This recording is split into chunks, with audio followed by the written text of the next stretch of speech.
sanibona bafethu ubani so imatch elandela yeBafana Bafana bawudlala against Zimbabwe. So this is a must win match le for iBafana Bafana if they want to cement their place ku number 2 yabo. Remember ke Egypt number 1 bazo remain number 1 even if beshawa iAngola bazoba nje number 1 yabo. So ngizoshayelana pyramid la yabo, ngizoshayelana prediction yami, ungayigciki yami, ungitshela nje wena yakho lapho kuma comments but ungayigciki eyami.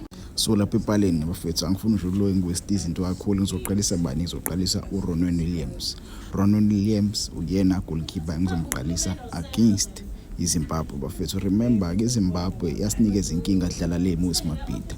Ithimu ke labafethu esazi kahle ukuthi defensively they are very very good, but ke kule game I don't think bazoba that defensive because they need the 3 points. We saw them playing against the Angola yabo, they were very very good playing against the Angola, so they would want to go to iBafana Bafana bazofuna uku-attacka kakhulu, so bazo create space lapha emuva. But ke ngizokhuluma lokho throughout the video masukuthi i-defensive pairing yami bafethu angifuni ukushintsha kakhulu. I saw a lot of people blaming uNgezana. We don't have to blame uNgezana, Mchita akaze enze lutho. For me I feel like le defensive partnership kumele siyithembe kwamanje iyona esizodla ngayo mase siya ku World Cup. Kwamanje kumele sibathembe bajita, kumele sibabheke ibona bazokwazi ukuthi basisize going forward. For me iyona defensive partnership le ekumele ngabe siqhubeka nayo eziBafana Bafana. Maze ukuthi kuma wingbacks eBafana Bafana bafethu angifuni futhi ukushintsha kakhulu yabo, angifuni ukushintsha kakhulu, iyona ndlela le ngimale ngabe siya ngayo phambili. UModiba wethu Khuliso Mudau a great player, but ke into engikhala ngayo ilento leyisandla mfethu. Naku Betway Premiership naku CAF Champions League uyayenza lento and ayikho mnandi yabo. Kumele nje athi kumancane with lento yesandla umchita, but ke yena overall he had an exceptional game against the Egypt. Ukwazi ukuthi amvale uMamusha angakwazi ukuthi aphefumule against iBafana Bafana yabo, uze washeshe wakhishwe nje uMamusha engenzanga lutho olitheni kwi-Egypt yabo. So iyona ke defensive 4 le yami bafethu. uModiba naye is another player yabo, last game akashayinanga ngaleyo ndlela, akenzanga olitheni because ubedlala kakhulu phambili, umbawazi belivalile la side leya, bese mbona epusha kakhulu uModiba ya phambili, bombona nje shama cross yabo, even leya shot ayishayile izibhlokwa ngesandla leya ibishwa uyena. So umjida ngempela ngiyamthanda ukuthi uyakwazi ukukhuphuka endombokwazi, uyakwazi ukusebenzisana naye lapha ka left amkhavele uma engasekho yabo. Masukuthi ke lapha esiswini bafethu number 6 no number 8. Number 6 no number 8 last time we played against iZimbabwe kwakhona uSithole uMokoena.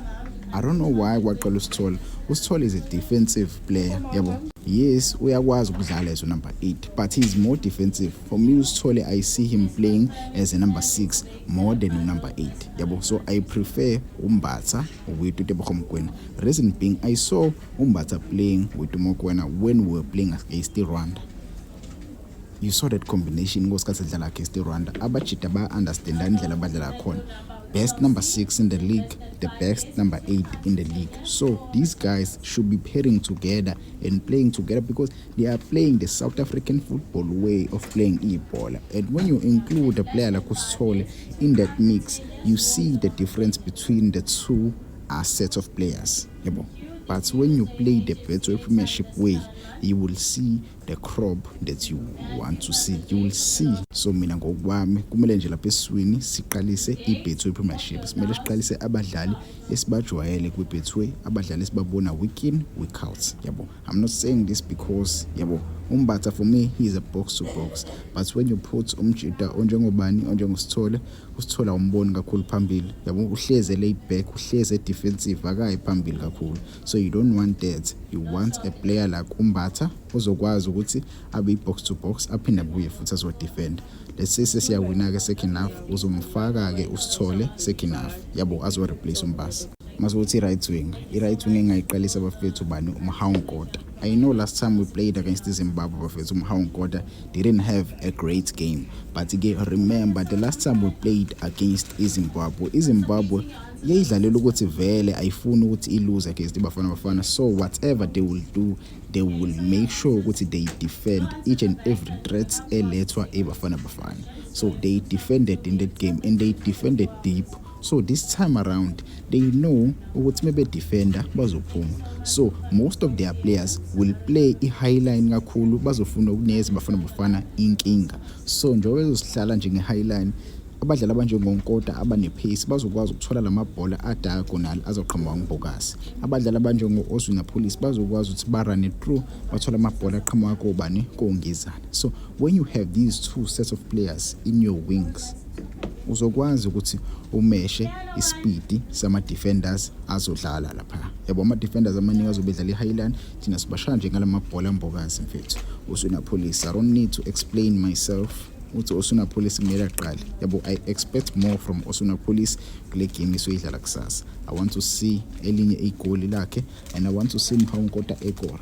Yabo so far iyona ndlela le engaline up ngayo for iBafana Bafana against iZimbabwe. Mase kuthi ke the number 10 issue kube kuya ngami. Yabo kube kuya ngami bengamqalisa uMfukeng as number 10. Kube kuya ngami bengamqalisa uMfukeng as number 10. But ke I'm looking at the type of game esobe siyidlala. Yabo leya game esobe siyidlala izobe i-physical. Joba nje izobe i-physical. So I'm looking at uMfukeng, I think kumele simqalise uMbuli. Yabo siyathanda even though uMbuli so far akazadlali kahle, but ke look at the game that we are going to play. You need a physical player like uMbuli. Umdlalo ozokwazi ukuhold ibhola athi ukuqina kancane. But ke inkinga engikhala kakhulu ngayo unako lento leyo ukuthi amebamba ibhola alibambe face ngasepalini lethu. Ngibonile leyo nto i-highlight uJunior Khanye, one of his analysis. Ngiyithandile because nami nginothise leyo nto me hold ibhola umjita uvela bhenga kuthina, kumele ngabe ubhenga kuleli pali lesi attacker clone. So esinye sezinto umjita kumele ayilungise lezo, but ke mase simdlale as number 10 kule game yeZimbabwe. Remember the trio eyayidlala lapha eSwini against iRwanda when we moored iRwanda ngescore esikhulu kabi. Kwakhona labajita bobathathu eSwini. Yabo i-partnership le qhamuka ku-Super Sports, abajita ba-understandana eSwini. So i-trio iyona mina engayidlalisa abafethu eSwini laba abajita. Mase kuthi ke phambili i-striker ekumele siqale kwi-game esiyidlala against iZimbabwe. I think you like it or you do not like it. Kumele kuqale uMakgopa. Reason being, uMakgopa uyamazi uNkota, uMakgopa uyamazi Oswina Police, uMakgopa uyamazi uSiphombulu, uMakgopa uyamazi uMogwena, uMakgopa uyamazi uMphathi. Sebedlale kakhulu isikhathi esiningi kakhulu, but when you put a player like uLyle Foster up front, uLyle Foster akaze adlala ama-games amaningi with these kinds of players. Akaze awadlala ama-games amaningi nalama player around him amsupplyela ibhola. So ukudlala kwakhe abanayo i-knowledge eningi ukuthi umjida udlala kanjani nangendlela ayipositiona ngakhona. Yabo ingakho kubuye kungazi ukuthi uyaboza kanti cha akabozi. Yabo abadlala around bona abam-understand. Yabo so for me ngamqalisa lo mjida lo. But ke wona ungangitshela ngokwakho singathini ischeme sakho seBafana Bafana. For me, I think this is the perfect lineup I will play against iZimbabwe. You can tell me in the comments, how do you feel about my lineup? Yabo ungayixeki but ungitshele eyakho izobe